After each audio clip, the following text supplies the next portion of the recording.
A stone tablet from the Ice Age holds a secret language.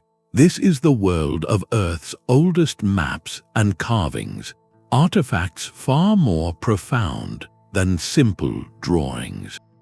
They are cryptic messages from our ancestors, etched not on paper but on bone, cave walls, and clay. By the end of this journey, you will possess a new lens to see these ancient works not as primitive scratches, but as sophisticated systems of communication. We will decipher geometric puzzles that span continents and interpret celestial codes carved into rock. What story does a map inscribed on a mammoth tusk tell? And why would a Neolithic city paint an erupting volcano on its wall? This exploration connects us to the very moment human curiosity first tried to make sense of the world. What does it mean to leave a permanent mark? That hand tracing lines in wet clay was not just making a drawing. It was performing one of humanity's earliest acts of abstract thought. To understand the world's oldest maps, we must first let go of our modern definition. A map today is a precise tool for getting from point A to point B, but in the ancient world, a map was something far richer. It was a conceptual blend of physical geography, spiritual belief, and communal story. An archaeologist like Dr. John B. H. would describe these artifacts not merely as navigational aids, but as memory devices. They held the knowledge of where the water was, yes, but also where the ancestors rested, where the Great Spirit touched the earth, and where the herd paths converged during the last great migration. This represents a fundamental cognitive shift. The first marks were likely of immediate surroundings, a hunter sketching the location of a water source on a stone. But the true dawn of cartography arrives when that mind begins to abstract a larger landscape. It is the moment someone decided to represent a journey of 3 days, or the curve of a distant river they had only heard about in stories, onto a single, portable surface. The materials themselves tell a story of ingenuity and necessity. These maps were not drawn on paper, but etched into the very fabric of the ancient world. A mammoth tusk becomes a permanent record. The flat surface of a clay tablet captures the boundaries of a field. The vast canvas of a cave wall holds an entire cosmology. So we must ask, what was the intent? Was the primary goal to track animal migrations for survival, to denote the locations of sacred springs or ceremonial sites? Or was it to encode a story, a mythic journey that every member of the community needed to know? The answer is likely all of the above. The utility of the map was inseparable from its meaning. A line could simultaneously represent a physical trail and the path a soul was believed to travel. This challenges our modern assumptions about purpose. We see a tool, but they saw a guide, a teacher, and a testament. By expanding our definition of what a map can be, we are no longer looking for street signs in the Stone Age. We are learning to read a lost language of place, memory, and belief. And with this new perspective, we can finally begin to decipher the messages left for us. One of the most tangible pieces of evidence for this ancient cartography was discovered in the frozen soils of Ukraine. At the Measurable site, archaeologists unearthed a fragment of mammoth tusk, a material as permanent as the landscape it sought to capture. Upon its surface, a careful hand had etched a network of lines and a series of distinct dots. This artifact is not merely old, it is profoundly ancient, dating back over 15,000 years. To hold it is to hold a moment when human thought made a monumental leap from experiencing the world to representing it. The pattern is not random. Scholars who have studied the markings note a compelling correlation. The meandering lines mirror the known bends of a nearby prehistoric river. The clusters of dots align with the locations of actual mammoth bone dwellings found at the settlement. This suggests a map with a deeply practical heart. It was likely a territorial record, a guide to resources and shelter. Yet, the interpretation holds beautiful ambiguity. Do these dots signify simple huts, or do they mark sacred spaces, or perhaps even successful hunting grounds?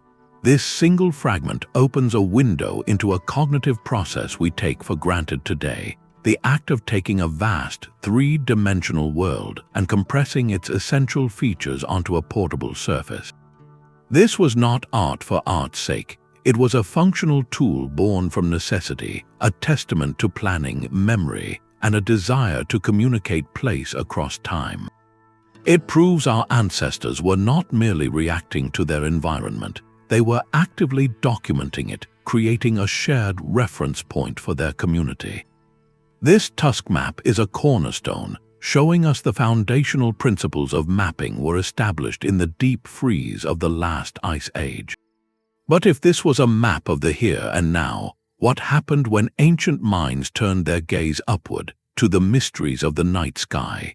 The leap from etching rivers on a tusk to painting a panoramic landscape on a wall marks another profound shift in how our ancestors saw their world. Far to the south of that icy plain, in the vibrant Neolithic city of Çatalhöyük in what is now Turkey, a different kind of map was taking shape. On the plastered wall of a shrine, an artist painted a sprawling, bird's-eye view of their home. We see the geometric clusters of rectangular houses, their flat roofs and distinctive ladder entries rendered with careful detail. But towering above this orderly human settlement is something breathtaking, a twin-peaked mountain with a plume of fire and ash erupting from its summit. This is not a generic symbol. This is Hasan Dag, a very real volcano visible on the horizon, captured in a moment of dramatic transformation. This 9,000-year-old mural is a masterpiece of integration. It is a map, a portrait, and a story all fused into one. The artist did not just document the location of houses, they placed their entire community within a specific, living geography. The mountain is not a distant backdrop, it is an active participant in the scene. This suggests a relationship with the land that was both intimate and awe-inspiring. The community knew this mountain, lived under its shadow, and witnessed its power. Expert interpretations of this painting are wonderfully varied, and each offers a different window into the Neolithic mind. Some researchers see it as a literal recording of a historic eruption, an event so monumental it demanded to be remembered on the sacred wall of a shrine. Others suggest it might be a mythological scene, where the volcano represents a powerful deity or a foundational story of the community's origins. There is even a compelling argument that it represents a form of early urban planning, a conceptual model of the city and its relationship to the dominant natural feature. But perhaps the most telling detail is the careful depiction of the houses themselves. This is a map of community. It shows a collective self-awareness, a sense that this is who we are and this is where we live. It moves far beyond the practical wayfinding of the Mammoth Tusk Map. This painting embodies identity. It tells a story about place, stability, and the dramatic forces that shaped their world. The map is no longer just a tool for survival. It has become a testament to existence. It asks us to consider what it means to belong to a landscape, to see your home not just as shelter, but as part of a larger, sometimes volatile, story written across the earth and sky. If maps could now hold such complex narratives of community and cataclysm, what other kinds of knowledge were our ancestors encoding into stone, knowledge that seemed to reach for the stars themselves? But a volcano on a wall is a story we can almost grasp. What happens when the symbols become abstract, when the map is not of a place, but of an idea? Scattered across the globe, from the stone circles of Scotland to the rock shelters of Australia, a mysterious visual vocabulary repeats itself. In these ancient galleries, you will find the same fundamental shapes.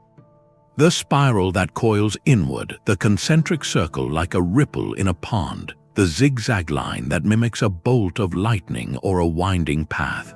This is not a coincidence of artistic taste. The sheer recurrence of these specific geometric motifs, appearing in cultures separated by vast oceans and thousands of years, points to something deeper than decoration. It suggests we are looking at the fragments of a lost language, a proto-symbolic system that may have been humanity's first attempt to write down the unwritable. Deciphering this language requires a special kind of lens, one that looks for the universal human experience behind the form. Researchers approach this puzzle from different angles. Some, like anthropologists inspired by the work of David Lewis Williams, explore a fascinating neuropsychological origin. They propose that certain patterns like lattices, spirals, and dots are what they call entoptic phenomena. These are visual effects generated by the human nervous system itself, often experienced during altered states of consciousness brought on by rhythmic drumming, deep meditation, or ceremonial practices. If individuals in different cultures were entering similar visionary states, they might naturally return and paint the same basic shapes they saw behind their own eyelids, giving them sacred meaning. This theory connects art directly to the inner landscape of the human mind. Another compelling approach looks outward to the natural world. Could these be the first attempts to depict fundamental forces? A concentric circle might be the sun, or a ripple in water, a source of life. A zigzag could be a river, a snake, or the undeniable power of a lightning strike. A spiral might represent a whirlpool, the coil of a fern, or the cyclical journey of birth and rebirth. The power of these symbols lies in their beautiful ambiguity. They are stable in form but fluid in meaning, allowing each culture to pour its own understanding into the same vessel. This symbolic consistency is profoundly revealing. It hints that beneath our vast cultural differences, early humans shared a common cognitive framework for processing the world. These geometric motifs may be the foundational grammar of visual communication, a set of primal building blocks from which all later myths, maps, and meanings were constructed. They are not just pictures, they are concepts made visible. So when we see a spiral carved on a megalith in Ireland and another painted on a cliff face in Arizona, we are not seeing cultural diffusion. We are likely witnessing two separate minds reaching for the same shape to express a similar profound idea, an idea about journey, energy, or the cosmos itself. This moves us from mapping territory to mapping thought. But if these symbols formed a shared mental language, how did our ancestors use them to chart the greatest territory of all, the night sky and the passage of time itself?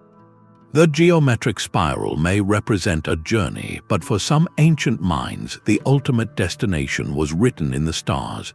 To translate the grand, turning clockwork of the cosmos into marks on a stone is one of humanity's most audacious acts of mapping. This is the realm of celestial cartography, where the sky itself was drawn down to earth.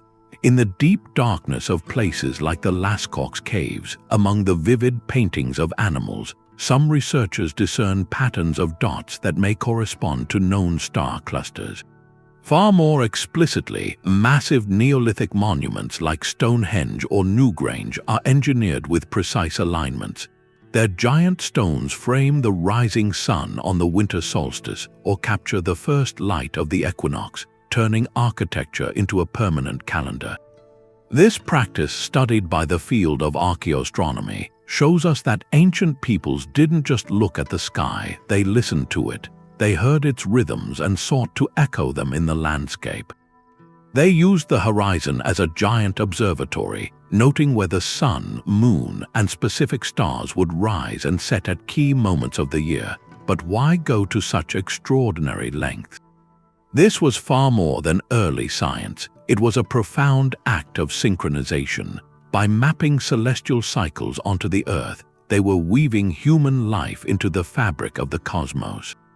The solstice was not just a day, it was a promise of the sun's return, a turning point that dictated planting, harvest, and ceremony.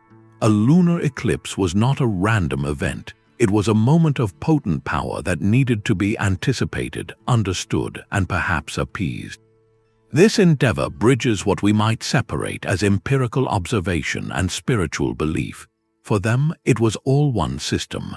Knowing when the Pleiades star cluster first appeared in the dawn sky told you when to move the herd. That same cluster might also be seen as ancestral spirits watching over you. The map was both a practical almanac and a sacred text. This leads us to some of the most enigmatic symbols of all, the cup and ring marks found across Britain and beyond. These are small, carved depressions surrounded by concentric circles, often connected by grooves. While their meaning is debated, one compelling theory suggests they are star charts. The central cup could represent a specific star, with the rings marking its movement or the passage of time. A series of such marks might map out a constellation or even predict an eclipse cycle. This transforms a simple rock face into a permanent record of cosmic knowledge, a tool for priests or elders to maintain the sacred order of time. By etching the heavens onto stone, our ancestors sought predictability in a vast and sometimes frightening universe. They were creating anchors of meaning, ensuring their community's rhythms were in harmony with the greatest rhythms of all. This celestial mapping reveals a deep desire not just to navigate the world, but to find a place within the cosmos itself. Yet, if a single culture could map the stars, what does it mean when the same complex astronomical code appears on opposite sides of the planet, carved by people who could never have met? Standing in a sun-baked canyon, surrounded by thousands of images pecked into the stone, you are not just in an art gallery, you are in a library. The walls are covered with petroglyphs, enduring images of bighorn sheep, human forms with outstretched arms, and enigmatic grids and circles. For generations, these were primarily seen through a ritual or artistic lens, beautiful remnants of spiritual expression. But a compelling shift in perspective is unfolding. What if many of these images were never meant to be viewed as isolated art? What if, instead, they functioned as a sophisticated, durable code for navigating and understanding the landscape itself? This idea transforms every symbol from a piece of decoration into a potential piece of data. The key to unlocking this code lies not just in the symbol, but in its precise placement and its relationship to everything around it. Researchers now carefully map where specific petroglyphs appear, analyzing their clustering in relation to the terrain. A dense group of bighorn sheep figures might not merely celebrate the animal, but could mark a known migration corridor or a reliable waterhole where herds congregate. A series of simple dots pecked in a line could trace a safe path through rough terrain, a wayfinding marker for those who knew how to read it. A repeated zigzag pattern might denote the location of a seasonal stream, its course now dry but memorialized in stone. Decoding this requires us to step into the mind of the ancient artist, to see the canyon not as a static picture, but as a dynamic, living system. We must ask, where is the water? Where do the animals travel? Where does the terrain offer shelter or present danger? The petroglyphs become answers to these practical questions. A spiral placed high on a cliff face with a clear view of the horizon might be a solar marker, while the same spiral near a canyon floor could signal a spring. This perspective reveals a profound practical intelligence. It shows a people so intimately connected to their environment that they embedded their survival knowledge directly into the landscape, creating a permanent communal guide. The rock art is no longer just symbolic, it is symbiotic, a functional layer of information woven into the very geography it describes. It represents a map without borders, where the territory and the guide are one and the same. Yet, if a single culture could encode its world so cleverly onto stone, what does it mean when we find the same complex symbols, the same apparent codes, appearing in lands an ocean apart? High on a sunlit rock face in the Italian Alps, overlooking the Val Camonica, a community from the Iron Age left a message that feels startlingly modern. This is the Bedolina map, a sprawling network of lines and shapes pecked directly into the stone. Unlike the spiritual symbols of the deep past or the celestial charts of the heavens, this artifact speaks a different language, the language of the plow and the property line. It is considered one of Europe's oldest and most sophisticated topographic maps, a detailed snapshot of a lived-in landscape. Here, the abstract gives way to the administrative. The carvings clearly depict a patchwork of rectangular fields, neatly divided by pathways. You can trace the lines of irrigation channels and make out the clustered dots representing huts or small dwellings. This is not a map of the wild, but a map of the domesticated, a testament to a society that had settled deeply into the rhythm of agriculture. The genius of the Bedolina map lies in its advanced use of perspective. The artists did not simply draw a flat picture. They used the natural contours and slope of the rock itself to suggest the rolling terrain of the valley below. A pathway carved along a ridge on the stone might represent a trail along a real hillside. This clever integration of medium and message shows a sophisticated understanding of representing three-dimensional space on a two-dimensional surface, a fundamental principle of cartography. But the map tells a story far deeper than clever artistry. This systematic division of land speaks volumes about the community that created it. The careful allotment of fields suggests established concepts of property, ownership, or at the very least designated use. It points to a level of social organization and planning where the land was measured, managed, and passed down.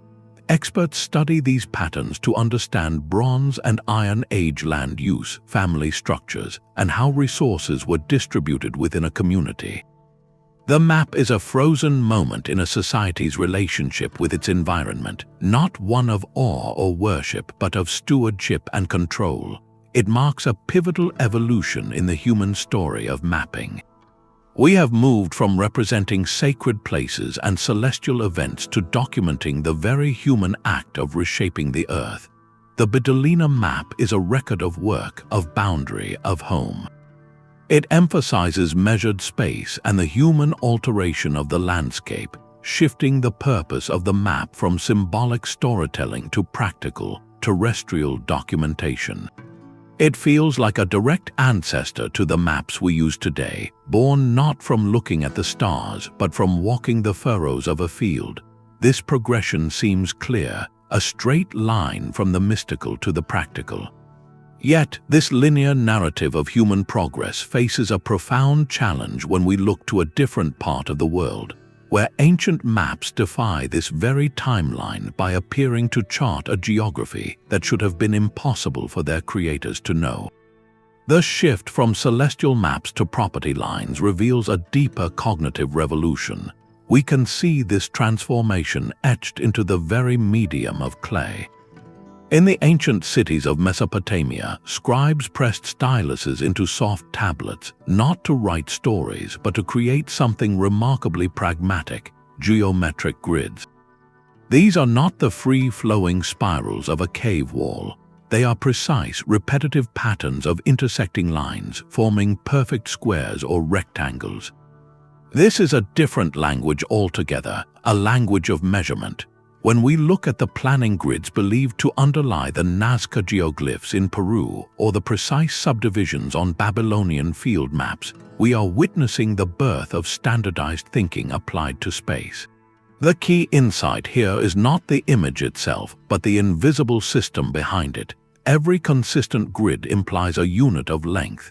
By meticulously analyzing the spacing between these carved lines, researchers can often reverse engineer the ancient cubit or foot used by that culture. It is a form of archaeological mathematics, deducing the ruler from the ruled lines.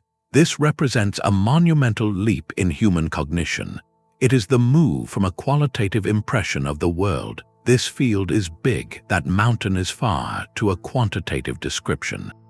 "This field is 50 units by 30 units. That distance is 200 paces. This shift is foundational. Such geometric precision is never art for art's sake. It is the practical groundwork for everything that follows: engineering, architecture, and large-scale land management.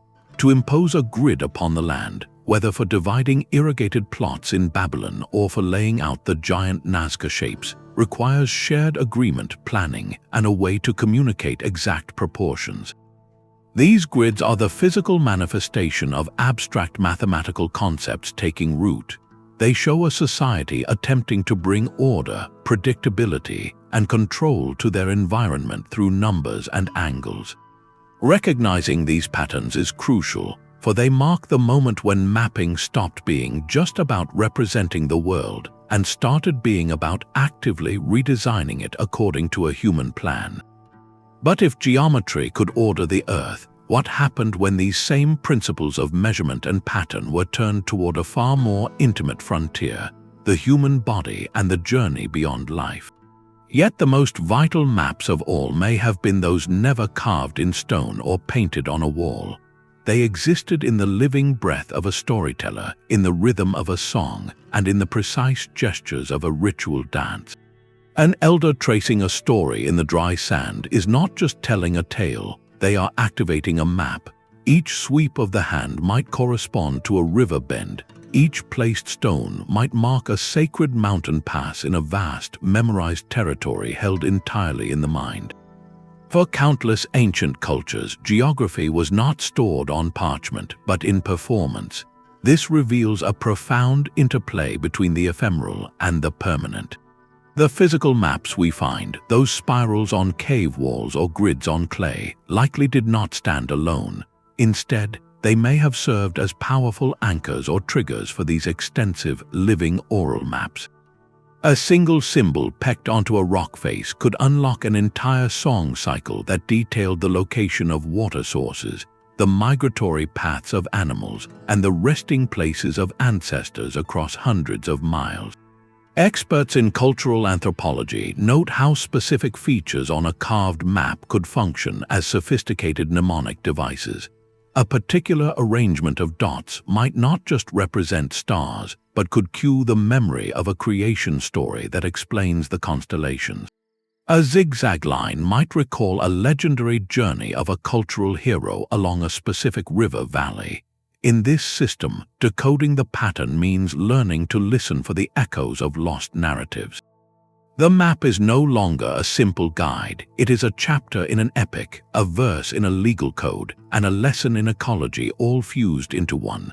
This practice represents a holistic worldview that is almost foreign to our modern, compartmentalized minds. For these communities, geography, history, morality, and law were inseparably woven together. To know the land was to know your responsibilities within it, to understand your lineage, and to recall the laws given by the ancestors at specific, remembered locations. The land itself was the library, and every feature was a book. This transforms our understanding of what these ancient carvings were for. They were not meant to replace the oral tradition, but to resonate with it, to provide a tactile, visual hook for a vast body of knowledge that was too precious, too fluid, and too alive to be frozen in a single form. The true map was the story, told and retold, ensuring that the knowledge of how to live within the world would never be lost, as long as there was someone left to remember the song. The transition from memory to record is etched into the very clay of a Babylonian tablet. In the city of Nippur, around 1,500 years before the Common Era, a scribe pressed a stylus into wet clay to create something unprecedented.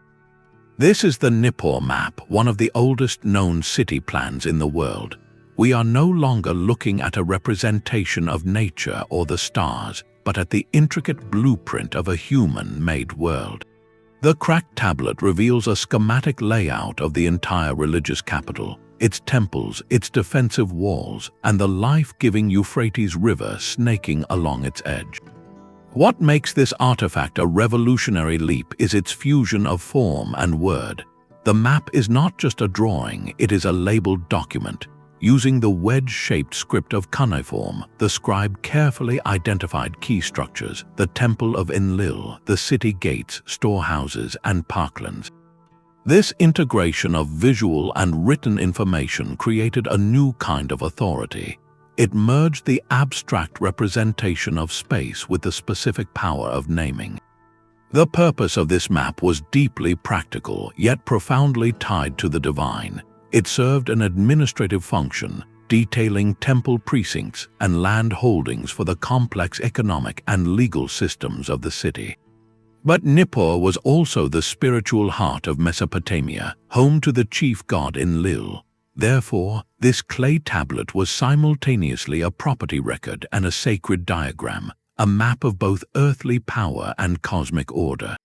The conventions established here echo for millennia.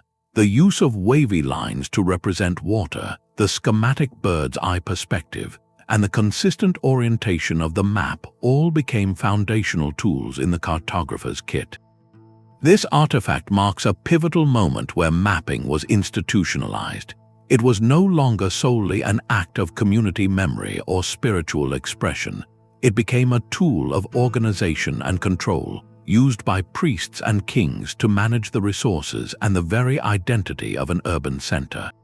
The Nippur map is a direct bridge.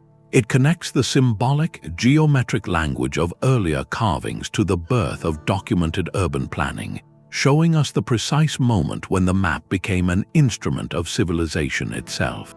But the clarity of a city plan is a modern comfort. The deeper we look, the more we find carvings that defy our neat categories. A stone surface might show a river flowing into the mouth of a giant serpent, or a mountain range populated by beings that are half human, half beast. This presents a profound interpretive challenge. When we encounter such an image, are we looking at a map of a real place, a depiction of a spiritual realm, or a scene from a mythological story? For the ancient mind that created it, this question likely had no clear answer. Their reality did not compartmentalize the world into the physical and the supernatural. These realms were interwoven, each giving meaning to the other. A spring was not just a source of water, it was the home of a spirit. A particular peak was not just a landmark, it was the throne of a god. To decode these patterns, we must adopt a different kind of thinking. We need a hermeneutic approach, which simply means we interpret them through the lens of the culture that made them, accepting that their map could chart a journey to the underworld as readily as a journey to a neighboring valley. The scholar Mircea Eliade explored this idea as sacred geography. In this worldview, every physical feature in the landscape could have a divine counterpart or echo. A cave might be seen as an entrance to the realm of ancestors, its winding passages mapping a spiritual descent. A pattern of concentric circles might not represent a pond, but instead symbolize the layered cosmos itself, with our world nestled between a celestial realm above and a chthonic one below. This completely redefines our modern obsession with cartographic accuracy. For these cultures, accuracy was not about topographic precision alone. It was about representing the true nature of reality, a reality saturated with meaning, memory, and power. A carving showing a hero traveling across a landscape of symbolic creatures wasn't inaccurate. It was depicting a deeper truth about the trials of life or the path to wisdom. The map's purpose was multidimensional. It served to orient the viewer not just in space, but in the grand narrative of existence. It could be a guide for a shaman's visionary journey, a teaching tool for initiations, or a permanent illustration of a community's origin myth. When we look at these hybrid images, we are being invited to see the world through eyes that perceived every rock, tree, and river as a character in a continuous, sacred story. The map and the myth were the same document. This doesn't make the carving less valuable as a record, it makes it infinitely richer. It challenges us to expand our definition of what a map can be, to appreciate that the most important territories our ancestors sought to chart were often those of belief, identity, and the soul's journey through a living, enchanted world. The rock itself is not a passive slate. Stand before a cliff face where a carved spiral aligns perfectly with a distant mountain peak, or where a groove in the stone catches the first sliver of sunrise on the solstice. In these moments, you witness a profound truth. For our ancestors, the natural landscape was not just a backdrop for their art. It was the primary canvas, the reference grid, and an active participant in the message. The meaning of many patterns is deeply site-specific, a code that can only be unlocked in its original place, in situ. The shape of the valley, the persistent flow of a particular river, the looming presence of a distinctive rock formation. These physical realities directly influenced which symbols were chosen and where they were placed. This creates a silent, enduring dialogue between the artifact and its environment. A zigzag might mirror the path of a stream below the cliff. A series of dots could trace the ridgeline of hills visible on the horizon. The carving does not exist in isolation. It is a comment on the view. Modern researchers use tools like Geographic Information Systems, or GIS, to analyze this relationship with stunning precision. They map the viewshed, which is everything visible from the exact spot of the carving, and calculate celestial alignments. This work reveals how these petroglyphs and paintings often functioned as precise markers within a much larger, natural map that was already written across the land. The pattern is not just on the rock, it includes the rock, the vista before it, and the celestial events that pass above it. To understand the symbol, you must understand the place. This symbiotic relationship forces us to reconsider the very act of creation. The artist was not imposing an idea onto the landscape. They were listening to it, reading its forms and rhythms, and then adding a mark that deepened its existing story. The carving was a form of conversation, a way of saying, "I see this too, and this is what it means to us."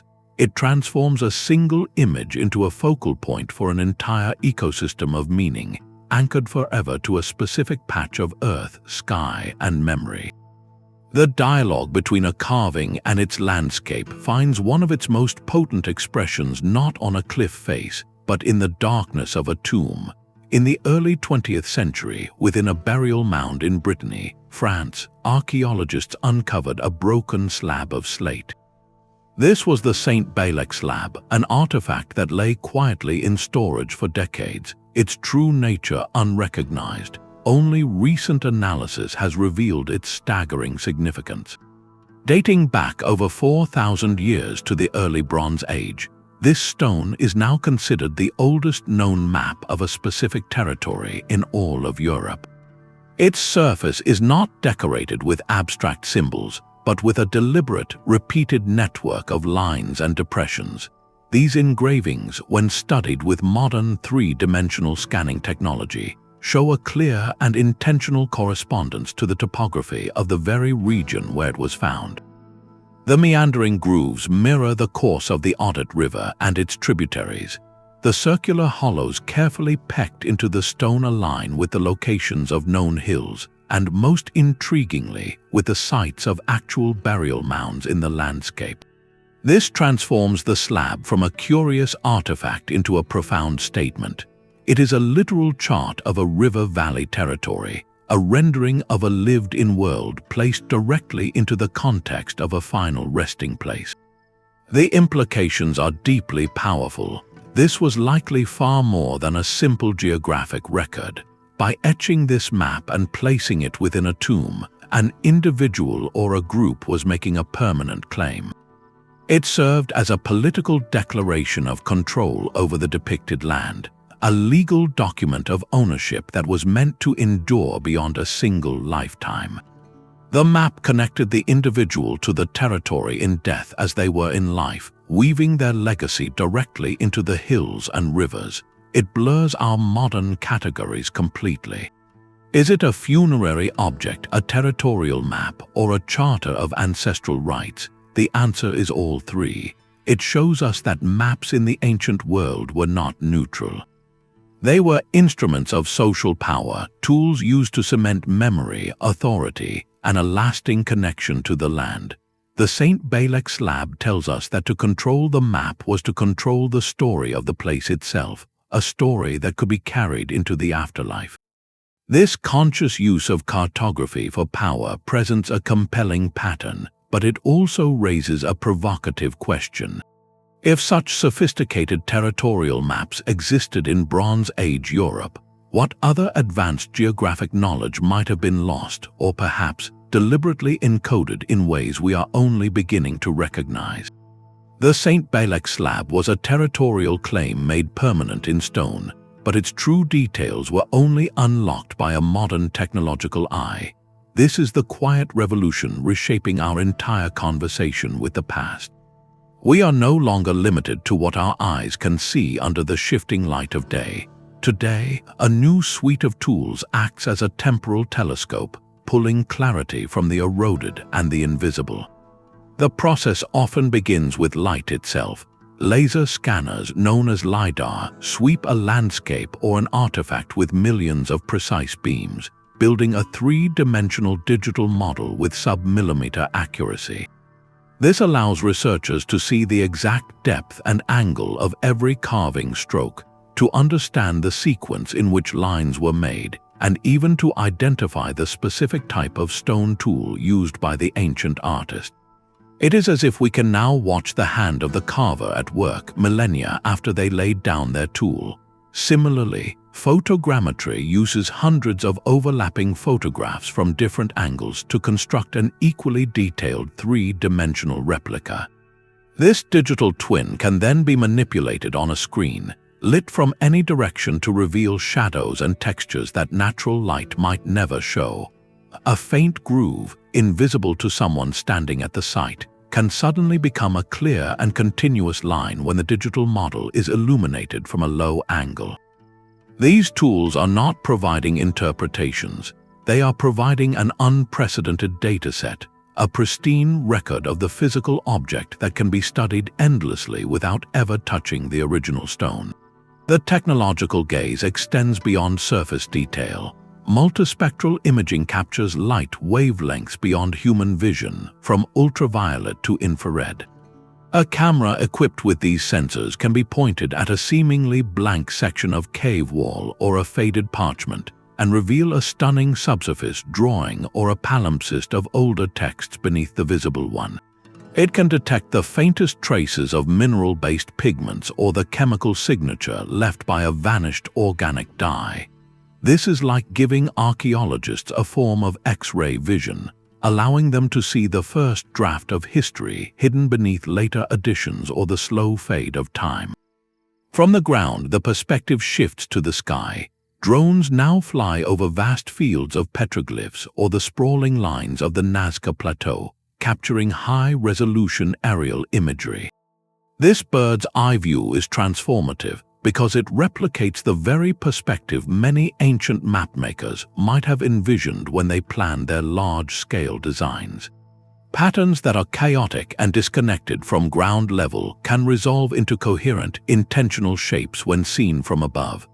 The drone's camera reveals the relationship between individual symbols across an entire canyon wall, showing clusters and alignments that suggest a grand, organized scheme rather than random artistic expression. Finally, powerful software takes this avalanche of new data and begins to find connections. Algorithms can statistically analyze the distribution of symbols across a region, identifying non-random patterns that might indicate a code or a systematic notation. They can compare the stylistic elements of carvings from different sites to trace cultural connections or the evolution of a symbolic language over centuries. This digital analysis helps move beyond anecdotal observation to testable hypotheses about how these ancient systems of communication functioned. Perhaps most importantly, this technological revolution is democratizing discovery. The data from these scans and images is increasingly shared in open online repositories. This enables a global community, from university professors to dedicated amateur researchers, to examine the same high-fidelity models and contribute to the collective decoding. A retired engineer might notice a geometric pattern a trained archaeologist overlooked, or a software developer might write a new algorithm to detect recurring shapes. The conversation about these ancient maps is expanding, becoming a collaborative, worldwide effort to recover every last whisper from the stone. We are, for the first time, able to meet the ancient mapmaker on their own terms, seeing their work with a clarity that may have been lost for thousands of years. But with this powerful new vision comes a profound responsibility. Once we can see everything, how do we decide what it truly means? The technology gives us the map, but to hear its story, we must learn to think like the person who drew it. This is the goal of cognitive archaeology, a field that asks a beautifully direct question. What was happening inside the mind of the Neolithic artist as they lifted a hammerstone to the cliff face? Their goal is not just to date an artifact or classify a symbol, but to reconstruct the invisible cognitive map that existed first in the artist's imagination. This internal spatial representation, a blend of memory, perception, and cultural knowledge, is what ultimately guided the hand to make one specific mark and not another. To step into that mindset, researchers begin with the universal constraints of human biology. Our working memory is limited. Our visual perception prioritizes certain shapes and patterns. An ancient mapmaker, just like you or I, could not hold every detail of a vast landscape in their mind at once. They had to simplify, to abstract. The choices they made in that simplification are profoundly revealing. Did they prioritize the sequence of a journey, carving a single, winding path that emphasized routes and experiences? Or did they attempt an overview, compressing an entire territory into a symbolic bird's eye view? The difference tells us about how they conceptualized space itself. Was it a linear narrative to be traveled, or a unified entity to be possessed? Furthermore, cognitive archaeology examines the translation from mental image to physical mark. The leap from knowing a landscape to representing it is monumental. It requires a shared symbolic language, a set of conventions that others in the community would understand. A spiral might be the perfect mental shorthand for a whirlpool, a coiled serpent, or the concept of return. The artist chose it because it efficiently captured a complex idea their culture already recognized. By comparing these ancient patterns with studies of how modern humans perceive and represent space, and then filtering that through the specific cultural context of the artist, we begin to see the blueprint of ancient thought. This approach transforms our task. We are no longer simply decoding patterns on a rock. We are reverse engineering a moment of creation. We are asking about memory, about how the story of a place was held and transmitted. We are considering the pressure of cultural expectation, the weight of tradition that dictated which symbols were powerful and true. Every curve and dot becomes a clue to the cognitive architecture of a people, a window into how they organized their world internally before they ever dared to etch it into stone. This journey into the ancient mind reveals a stunning continuity. The same brain that plans a commute today is the direct descendant of the brain that mapped a migration path on a mammoth tusk. The tools of thought are shared, but the software, the cultural operating system, was uniquely their own. By seeking to understand that software, we do more than solve a historical puzzle.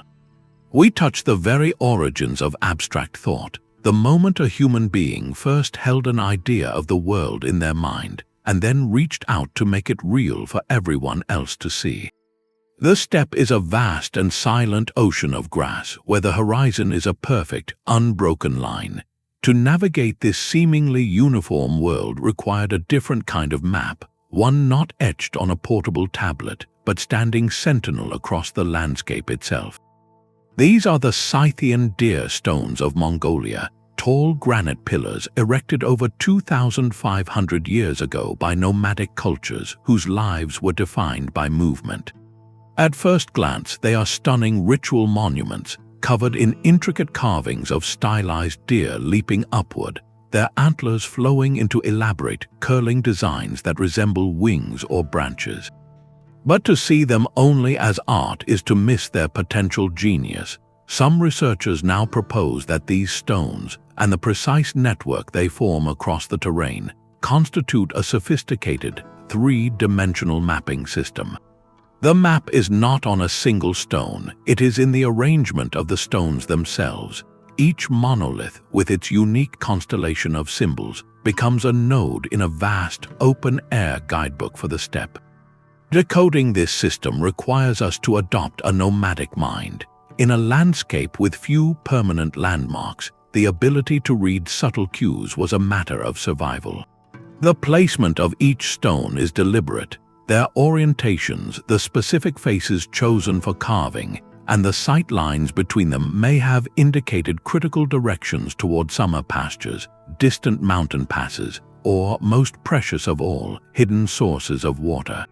The recurring deer motif is central to this theory. The magnificent, elongated antlers are more than decoration, they are potential information. Some researchers suggest the number of tines, their curvature, or the direction the deer faces could denote specific clans or families who held grazing rights in that area. Others see in the flowing lines of the antlers a symbolic representation of migratory paths, a visual metaphor for the flowing, seasonal movement of both animals and people. The stones often feature other symbols as well, belts with hanging tools that might represent status or trade, and circular shapes that could signify the sun, moon, or particular celestial events used for timing migrations. This transforms each pillar from a solitary monument into a chapter in a territorial story. Together, they create a cartography of mobility.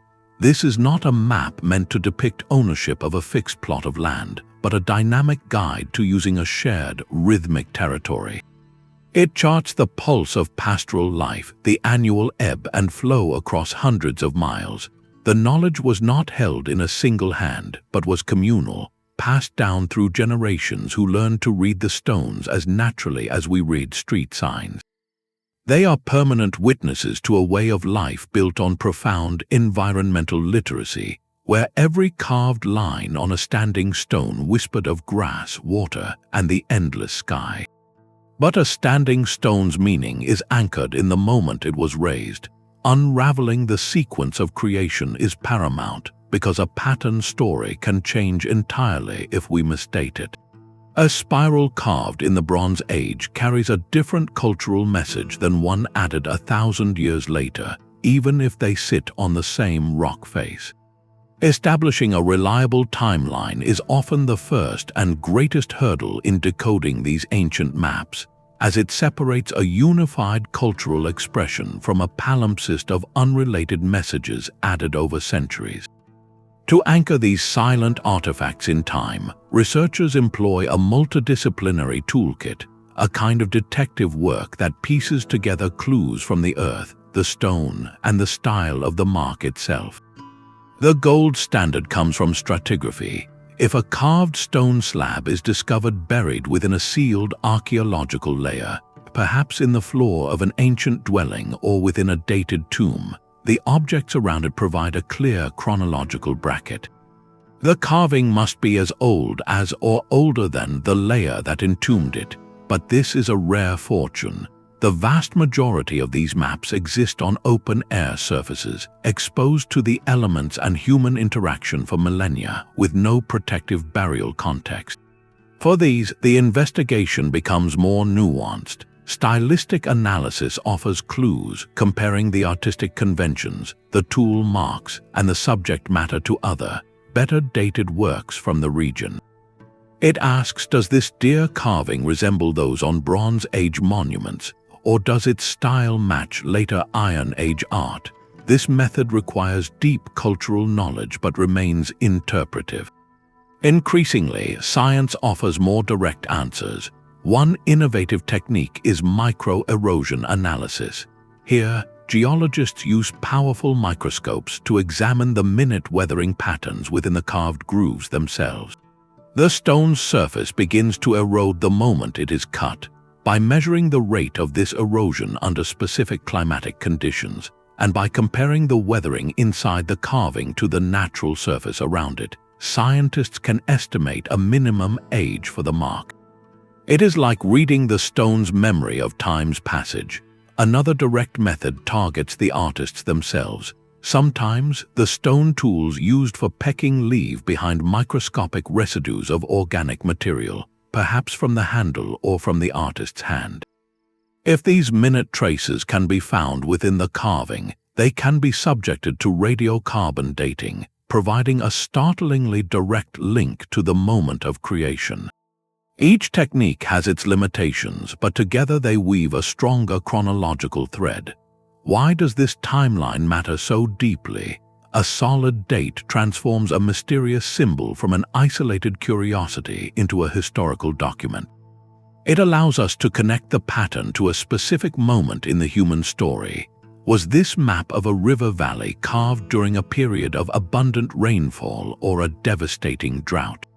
That context changes its purpose from a celebration of plenty to a desperate record of a vanishing resource. Does a celestial alignment on a tomb correspond to a known period of astronomical observation in that culture? Dating allows us to place the artifact within the flow of technological development, migration patterns, and social change. It is the foundation upon which all other interpretations are built. Without a timeline, we are left admiring patterns in a vacuum. With it, we can begin to hear the map speak in the tense and tone of its own time, a voice emerging from the silence of the stone. A timeline anchors the artifact, but what happens when the map has no image at all? High in the Andes, the Inca Empire managed a territory stretching thousands of miles, connected by an engineering marvel, the Quihapac, a vast road network traversing mountains and deserts. To administer this empire without a written script, they developed a tool of breathtaking complexity, the Khipu. These are not tablets or scrolls, but intricate arrays of knotted cords, often made from cotton or camelid fiber. For centuries, they were understood primarily as accounting devices, a way to record tributes, population counts, and storehouse inventories through a decimal-based system of knots. But this view is expanding dramatically. Scholars now suspect these tactile, three-dimensional objects may have held far more than numbers. They might have been sophisticated repositories for narrative histories, legal records, and crucially, spatial knowledge. Imagine a main chord from which dozens of subsidiary chords hang in a cascading array. The colors of the chords, the direction of the spin and ply of the yarn, the types of knots, their specific placement, and even the sequential order of the chords themselves could all carry distinct meaning. This transforms the Khipu from an abacus into a potential language, one where geographic information could be encoded in a non-visual format. A particular color sequence might denote a specific province.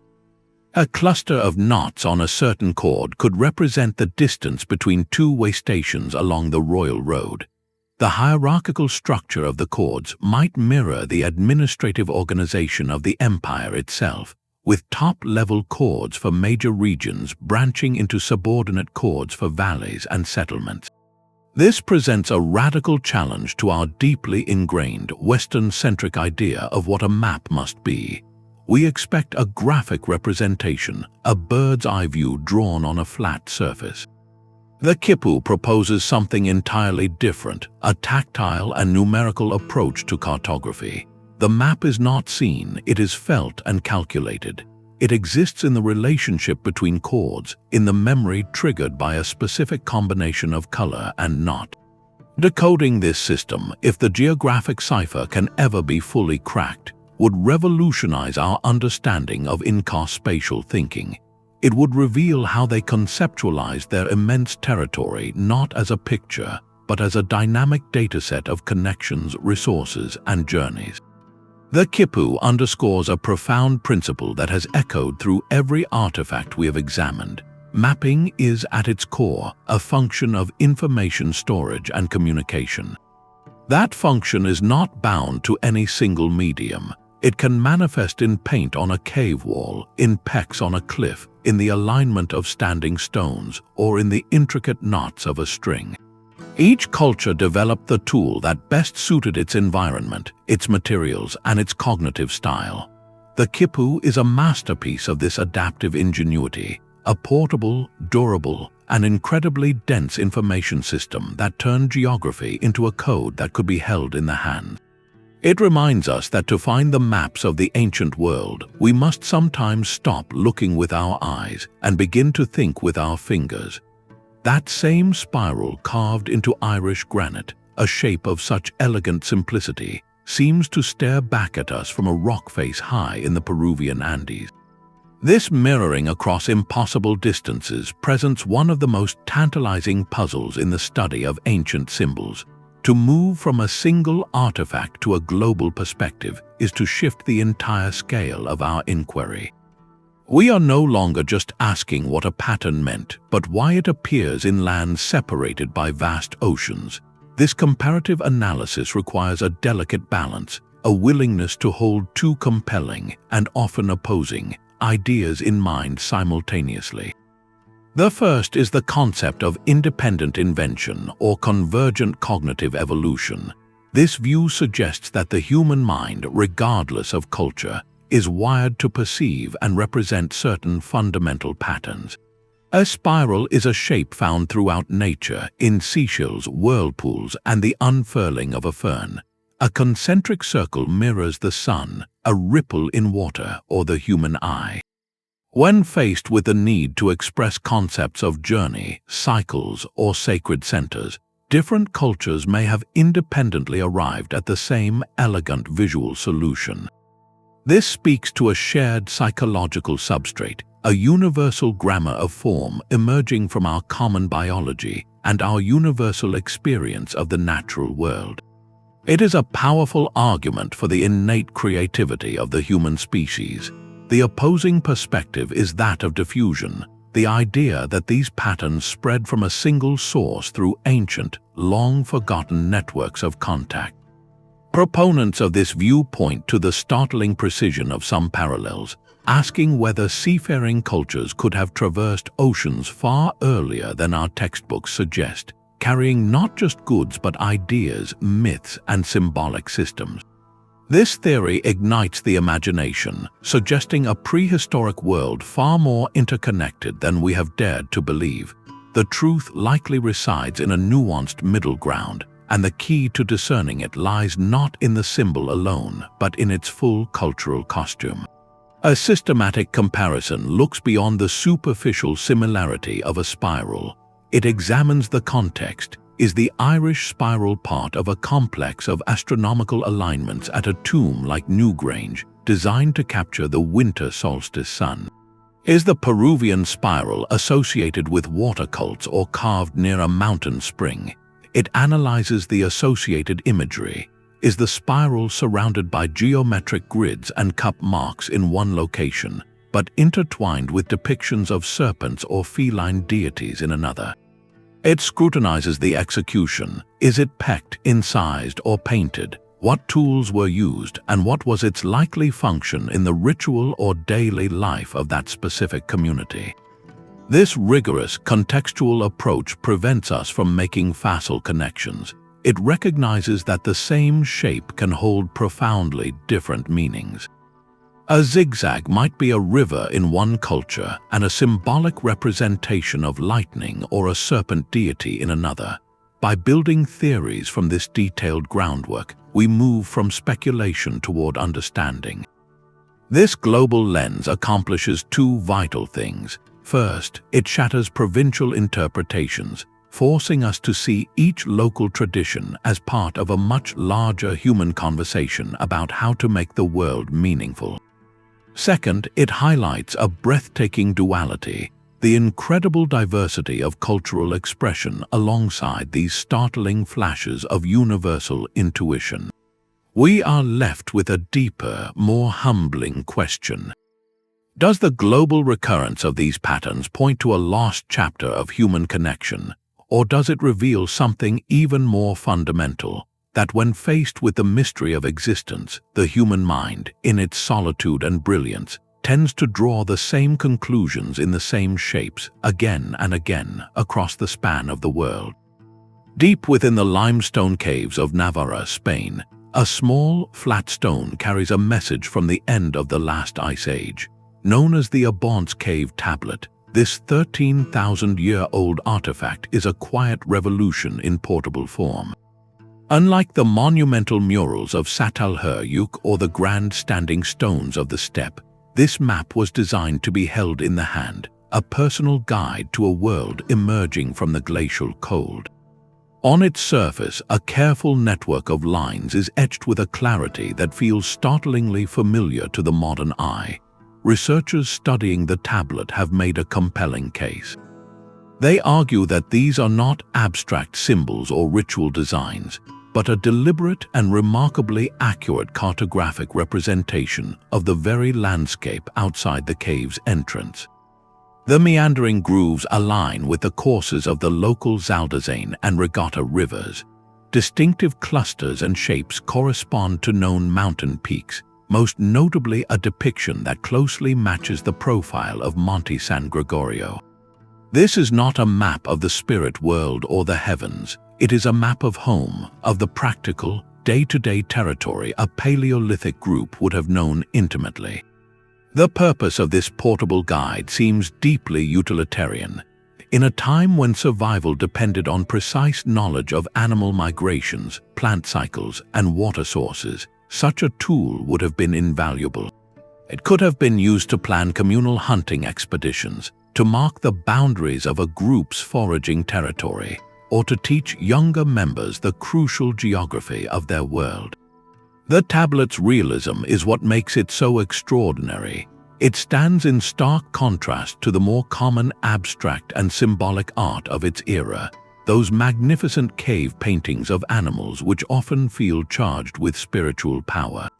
The Abond's map suggests a different, parallel thread of cognitive development. Here, the artistic impulse is harnessed not for ceremony or myth, but for strategy and memory. It demonstrates a sophisticated spatial intelligence that could translate a vast, three-dimensional landscape into a scaled, two-dimensional model that could be consulted, discussed, and carried. This small stone tablet shatters any lingering notion of our Paleolithic ancestors as purely instinctual or mystically bound. It reveals planners, strategists, and engineers of their environment. They were not just living within the landscape, they were actively modeling it, creating a durable reference to optimize their lives within it. The map in their hand was a tool of foresight, a testament to a mind that could hold the shape of a valley, the bend of a river, and the path to tomorrow's hunt, all within the lines on a stone. The allure of a lost, superior civilization is a powerful story, one that often emerges in the gaps between what we know and what we wish we could explain. When faced with the geometric precision of the Nazca lines or the astronomical sophistication of ancient monuments, a compelling narrative suggests itself.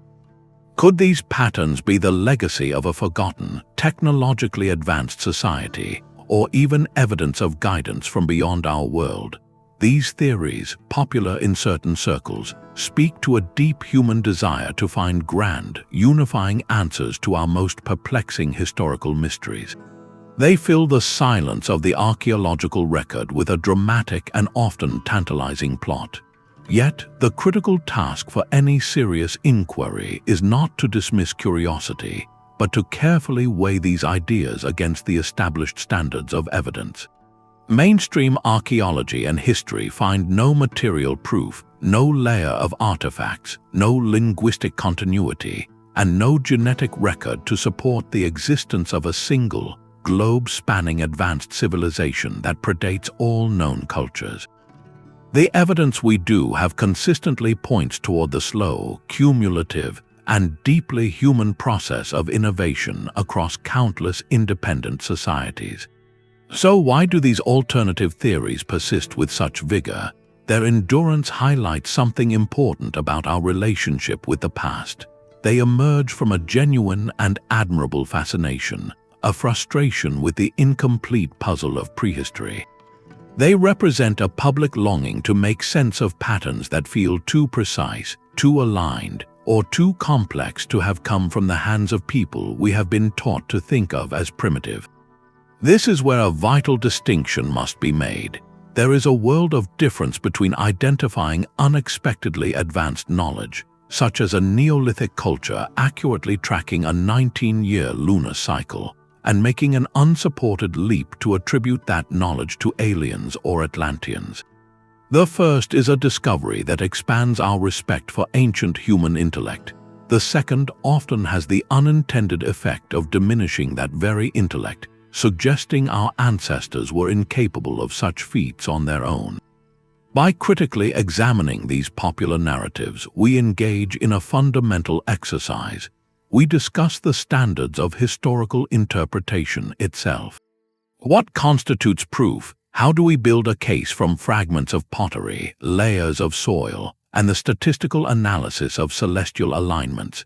The scientific process is inherently conservative, demanding reproducible evidence and peer scrutiny, not because it lacks imagination, but because its goal is to build the most reliable story possible from the clues at hand. This approach reveals marvels that are, in many ways, more astonishing than fiction. The genuine achievement of a Bronze Age culture mapping its territory onto a slab of slate, or of Neolithic astronomers engineering a tomb to capture a single beam of midwinter light, is a testament to human observation, collaboration, and ingenuity operating within the natural world. These were not people waiting for external salvation. They were problem solvers, artists, and scientists using the materials and minds they possessed to comprehend and navigate their universe. To bypass their humanity in favor of a fantastical explanation is to miss the true wonder of the story. It overlooks the profound journey of our own species, from etching a river on a mammoth tusk to calculating the motions of the stars, a journey accomplished step by deliberate step here on Earth by us. But the act of decoding carries a profound responsibility, one that extends far beyond the intellectual puzzle. As we shine our technological lights on these ancient stones, we must also shine a light on our own intentions. Many of the most significant petroglyph sites and ceremonial landscapes are not abandoned relics. They are located on lands that remain sacred to indigenous communities, places where cultural traditions are not a subject of history, but a living, breathing present. This reality creates a delicate ethical landscape that every researcher and enthusiast must navigate with care. The drive to understand must be balanced with an unwavering commitment to preservation and respect. Increased public attention, while well-intentioned, can have devastating unintended consequences. The simple act of thousands of visitors walking across a fragile desert varnish to touch a carving can cause irreversible erosion. Worse, publicity can attract vandalism, theft, or commercial exploitation, where a sacred symbol is stripped of its context and sold as mere decoration. Physical preservation is the first and most concrete ethical duty. It means supporting measures that protect these sites, advocating for controlled access, and using non-invasive technologies like the three-dimensional scanning we discussed, which can create a perfect digital record without ever touching the stone. Yet the ethical considerations run even deeper than physical protection. They touch upon the very ownership of knowledge. For generations, interpretations of these patterns have often been imposed by outsiders, by archaeologists or historians viewing the symbols through a purely Western, academic lens. This external decoding can clash directly with the traditional knowledge held by the descendant communities for whom these symbols are not puzzles, but chapters in a living story. An academic might see a series of dots and theorize about star charts, while a community elder might understand them as markers for a specific ceremonial song or a record of a family lineage. One perspective is not inherently more valid than the other, but the latter carries the weight of cultural continuity, Ethical engagement, therefore, requires a shift from extraction to collaboration. It means that before a research project begins, scholars seek permission, not just from land managers, but from the cultural authorities for whom the site holds meaning. It involves building genuine partnerships where community members are not merely informants, but co-researchers and co-authors of the knowledge produced. This collaborative framework recognizes a challenging but essential truth that some knowledge is meant to be held, not shared. Some stories, some meanings attached to these carvings are culturally restricted, intended only for certain individuals within the community at specific times in their lives. The ethical decoder must accept that full public disclosure is not always the right or respectful goal. The aim becomes understanding with permission rather than decoding despite prohibition. It means sharing findings in ways that benefit the source community first, perhaps by contributing to language revitalization projects or helping to train community members in preservation techniques.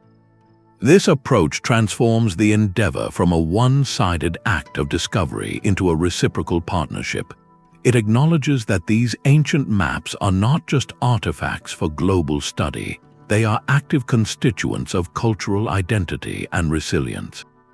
Our curiosity must be tempered with humility, ensuring that in our quest to hear the whispers of the past, we do not drown out the voices of the present. This ethical compass does not hinder understanding, it enriches it, grounding our interpretations in a context of respect and ensuring that the story we tell is one of shared guardianship, not conquest. This challenge of interpretation finds its perfect embodiment on a sun-warmed basalt boulder beside the Snake River in Idaho. Known as Map Rock, this is not a subtle carving on a cliff face, but a monumental canvas of stone, its surface a breathtaking tapestry of hundreds upon hundreds of intricate pecked marks. From a distance, it appears as a dense, swirling cloud of dots, lines, circles, and spirals. Step closer, and the sheer complexity becomes almost overwhelming. This is not a single message, but what researchers call a palimpsest, a surface where generations upon generations have added their own marks, layering meaning over meaning across a vast stretch of time. The name itself, Map Rock, comes from a compelling modern interpretation. Some researchers, tracing the patterns, see in the central, deeply carved lines a representation of the Snake River Canyon itself, with fainter tributaries branching out like veins across the stone. Specific clusters of pits might mark the locations of significant buttes, springs, or ancient village sites within that dramatic landscape. If this reading is correct, then Map Rock is a masterwork of indigenous cartography, a permanent, panoramic survey of a homeland etched directly into its geology. Yet the density of symbols resists any single explanation. Other scholars look at the same stone and see a celestial chart, where circles and dots map the movements of the sun, moon, and stars across the canyon sky. The spirals could represent cosmic cycles or portals. Still others suggest it is a historical record, where certain patterns commemorate great events, migrations, or encounters. The truth, as with so many of these artifacts, likely encompasses all these layers at once. The rock's power lies in this very ambiguity. It served as a communal repository, a place where practical knowledge of hunting grounds and river crossings coexisted with spiritual narratives of creation and ancestral journeys. To separate one meaning from another is to misunderstand the holistic worldview of its creators. This is where the limitations of pure archaeological analysis become clear. We can map the symbols, date the patina, and propose correlations with the landscape, but the living context is missing. This is precisely why the oral histories and traditional knowledge held by descendant tribal nations are not just helpful, they are essential. For them, Map Rock is not a puzzle to be solved by outsiders, but a relative, a teacher. The stories passed down through generations may hold the keys to understanding which patterns are maps, which are prayers, and which are family signatures. These narratives can explain why this particular boulder in this exact location was chosen for such profound accumulation. It might mark a sacred site, a vision quest location, or a pivotal crossroads in the cultural memory of the people. Map rock stands as a powerful testament to the ongoing dialogue between past and present. It reminds us that some of the most sophisticated maps ever created were not meant to be read quickly, but to be contemplated slowly, their meanings unlocked not just by looking, but by listening to the stories the land itself has always told. A new kind of eye is learning to read the stone. Across research labs, artificial intelligence systems are now being trained on vast digital libraries containing thousands of images of ancient carvings, from the cup and ring marks of Scotland to the sprawling petroglyphs of the American Southwest. These algorithms do not get tired. They do not have preconceived notions of what a symbol should be. Their power lies in pure, relentless pattern recognition at a scale impossible for any single human scholar. This is the next decoding revolution, and it operates on a level of detail we can scarcely perceive. Machine learning models can analyze the microscopic variations in a carving's depth, the angle of each strike, and the wear patterns across its surface. They can compare these minute details across continents, searching for what researchers call stylistic fingerprints.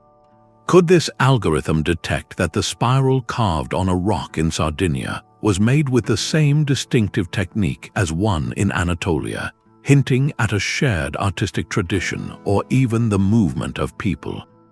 It might trace the subtle evolution of a single symbol like the bighorn sheep as its form changes over centuries, mapping not just a migration of animals but the migration of an idea.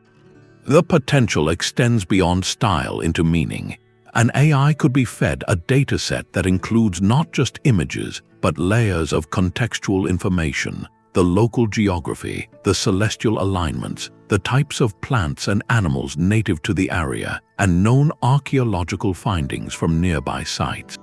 It could then run millions of correlations searching for hidden rules. It might suggest, for instance, that a specific combination of a zigzag and a dot appears 90% of the time within 500 meters of a seasonal water source, transforming an enigmatic symbol into a potential map legend for survival. This tool could cross-reference geographic data with symbol placement at an unprecedented scale, revealing that certain petroglyph sites form precise geometric networks across a landscape, alignments too vast and subtle for a person on the ground to ever notice. Yet for all its power, this technological eye is not all-seeing, and it comes with profound cautions. An algorithm is only as good as the data it is fed. If its training set is biased, overlooking the carvings of certain regions or favoring one interpretive theory over others, it will simply reinforce those biases at lightning speed, creating a feedback loop of digital confirmation. There is also the risk of losing the soul of the inquiry in the sheer volume of data. A machine can identify a pattern, but it cannot feel the weight of cultural memory. It cannot understand the emotional resonance of a story passed down for generations, or grasp why a certain shape might be sacred and restricted knowledge. The nuanced, culturally informed interpretation that comes from a lifetime of study, from speaking with community elders, and from understanding a place's spirit, this remains irreducibly human. Therefore, the most promising future lies not in replacement, but in a symbiotic partnership. Imagine artificial intelligence as a tireless, hyper-observant research assistant, one that can process a canyon's worth of imagery overnight and present a human scholar with its findings, a map of potential connections and anomalies. The human then steps in, the contextual interpreter, the storyteller, the ethical guide. They take those raw patterns and ask the deeper questions. Does this correlation make sense within the historical and cultural framework? Does it align with or challenge the oral traditions? What is the story behind the data? This partnership guides the quest with ever greater precision, using machine intelligence to ask better questions and human wisdom to find the true meaning in the answers. It is a collaboration that honors both the technical brilliance of our age and the profound, ancient intellect we seek to understand. This evolving tapestry reveals a fundamental truth about the human mind.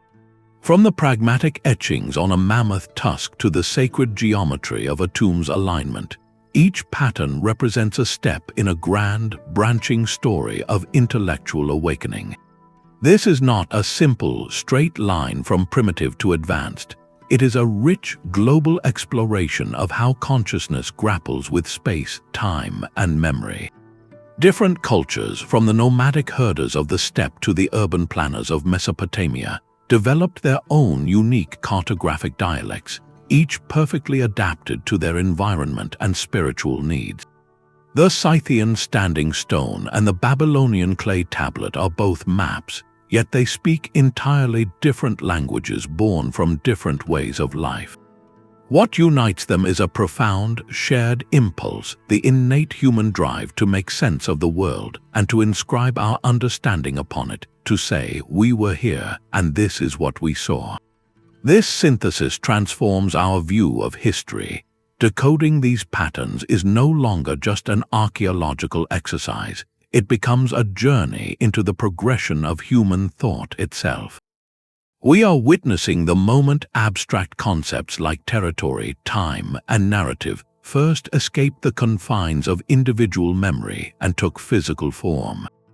Each carved spiral and plotted grid is a fossilized thought, a permanent record of a mind attempting to order the chaos of experience.